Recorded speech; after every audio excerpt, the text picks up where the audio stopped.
Have you ever felt like you're losing your mind in a relationship, doubting your feelings, and questioning your reality? That's often a hidden red flag we seldom talk about: gaslighting. But what exactly is it, and more importantly, how can you tell if it's happening to you? 1. Constant doubt. Do you often find yourself questioning your memory of events? We'll explore how gaslighting makes you doubt your own experiences. In a healthy relationship, your memories and feelings should be validated, not questioned. But if you find yourself constantly doubting your recollection of events, it's a classic sign of gaslighting. The gaslighter's goal? To make you distrust your own mind. Here's what you can do. Start keeping a journal. Document conversations and events as they happen. This isn't just a record, it's your personal anchor to reality. When doubt creeps in, refer back to your journal. It's a simple yet powerful tool that reaffirms your experiences and feelings. Trust in what you've written. Trust in yourself.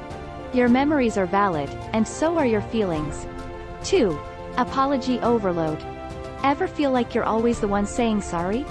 Discover why excessive apologies might be a sign of being gaslighted. Apologizing is a sign of maturity, but in a gaslighting scenario, it becomes a tool for control. If you're always the one saying sorry, even for things not your fault, it's time to pause and reflect. Why are you always the one to apologize? Here's a game changer. Next time you're inclined to apologize, stop and ask yourself, what am I really sorry for? If it's not your mistake, don't shoulder the blame. Instead, try expressing your feelings without an apology, like, I feel upset about what happened. This shifts the conversation from blame to understanding. Remember, your feelings and perspectives are valid. You don't need to apologize for them. 3. Isolation tactics. How has your relationship affected your connections with others? Learn about the isolation strategies used in gaslighting. Isolation is a gaslighter's subtle tool, cleverly used to cut you off from your support network. If your partner discourages or undermines your relationships with friends and family, it's a big red flag. It's time to reconnect. Start small. Reach out to a friend or family member you've lost touch with. A simple message like, I've missed talking with you, can reignite a connection. Keep these communications consistent, even if it's just a quick check-in. Remember, these connections are your lifeline, your sounding board away from the gaslighting environment. They provide perspective and remind you of who you are outside of the relationship. 4. Jekyll and Hyde behavior. Does your partner switch between kindness and cruelty? Uncover the impact of this unpredictable behavior on your mental health. Dealing with a partner who flips between kindness and cruelty can feel like being on an emotional roller coaster. It's confusing and exhausting, right? This Jekyll and Hyde behavior is a classic gaslighting strategy, designed to keep you off balance. So, how do you handle it? First, recognize this pattern for what it is: manipulation, not normal mood swings. When the good side shows, don't get swept up in the relief, stay alert. And when the bad side appears, remind yourself that this isn't a reflection of your worth. Next, create an emotional buffer.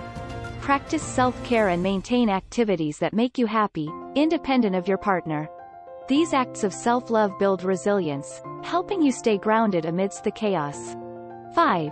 The blame game. Are you constantly blamed for everything that goes wrong? See how shifting blame is a classic gaslighting technique. When everything is always your fault, at least, that's what you're led to believe, it's a clear sign of the blame game in gaslighting. It's exhausting, right? You're constantly on the defensive, feeling like you can't do anything right. Here's how to flip the script. Start by recognizing that this relentless blame isn't about your failings, it's about control. When you're blamed next, instead of automatically accepting it, take a moment. Breathe. Ask yourself, is this really my responsibility? Often, you'll find it's not. Then, calmly and assertively communicate your perspective. I understand you're upset, but this situation isn't solely my responsibility. Setting these boundaries is vital. You're not responsible for someone else's actions or happiness. 6. Trivializing your feelings. Do your emotions often get dismissed or belittled? Understand why this is a major red flag in any relationship. Feeling like your emotions are constantly trivialized is like carrying a weight that no one else sees. If your partner dismisses or belittles your feelings, it's a form of emotional invalidation, a key tactic in gaslighting. Here's a powerful countermove. Own your emotions. When you express how you feel and it's belittled, respond with, "My feelings are valid and deserve to be heard." This isn't just about standing up for yourself. It's about reaffirming your right to feel. Additionally, build a support network outside the relationship. Talk to friends, family, or a therapist who acknowledge and validate your emotions. This external support is crucial in maintaining your emotional well-being. 7. Reality twisting. Ever feel like your reality is being twisted?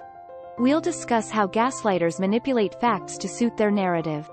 When your reality starts feeling twisted and manipulated, it's like living in a maze where truth constantly shifts. This is a hallmark of gaslighting. If your partner rewrites events to suit their narrative, it's time for some clarity. Here's a strategy. Document facts. Keep records of important conversations and events. This isn't about proving a point to them, it's about maintaining your grasp on reality. Next, trust your instincts. If something feels off, it probably is. Don't ignore those gut feelings, they're your internal truth detectors. Finally, seek objective opinions. Talk to trusted friends or a therapist about your experiences. They can offer a perspective untainted by the gaslighter's influence. 8. Love bombing. Is the affection in your relationship inconsistent and overwhelming at times? Learn about the role of love bombing in gaslighting. Love bombing might feel like a fairy tale at first, but it's often a red flag in disguise. It's a whirlwind of affection and promises, but inconsistency is its true nature. If your relationship feels like a roller coaster of over-the-top affection followed by indifference or cruelty, it's time to step back and assess. Start by setting boundaries. Communicate clearly what is and isn't acceptable in how you're treated. Pay attention to how your partner reacts to these boundaries, it's a telling sign. Remember, healthy love is consistent and respectful, not an overwhelming flood followed by a drought. Seek stability in your relationship, not extremes. 9. The perfection illusion. Do you feel an impossible pressure to be perfect? Discover how gaslighting creates unrealistic expectations in relationships. Living under the illusion of needing to be perfect in a relationship can feel like an endless, exhausting race. This perfection pressure, often a product of gaslighting, sets unrealistic standards for you to live up to. Break free from this trap. Start by acknowledging that perfection is an unattainable myth. Embrace your imperfections, they're what make you uniquely you. When criticized for not meeting these impossible standards, respond with, "I'm doing my best, and that's enough." Also, start celebrating your small victories and qualities, no matter how insignificant they may seem. Surround yourself with people who appreciate you for who you are, not who they want you to be. 10. Escaping the gaslight. Feeling trapped in the cycle of gaslighting? We'll discuss strategies and steps to break free and reclaim your independence. Breaking free from the cycle of gaslighting is like stepping into the light after a long time in the dark. It's about reclaiming your independence and self-worth. Start by acknowledging the situation for what it is. Recognize that this isn't about fixing your partner, it's about taking care of yourself. Create a support network of friends, family, or professionals who understand and validate your experiences. Plan for a safe exit strategy if necessary. Remember, it's okay to seek help. It's a sign of strength, not weakness. Begin to rebuild your self-esteem with activities and hobbies that make you feel good about yourself. Most importantly, give yourself permission to walk away from a relationship that dims your spirit. Your well-being and happiness are paramount. Check out this playlist of the top 10 videos on relationship advice for women. And we'll see you in the next video. With love.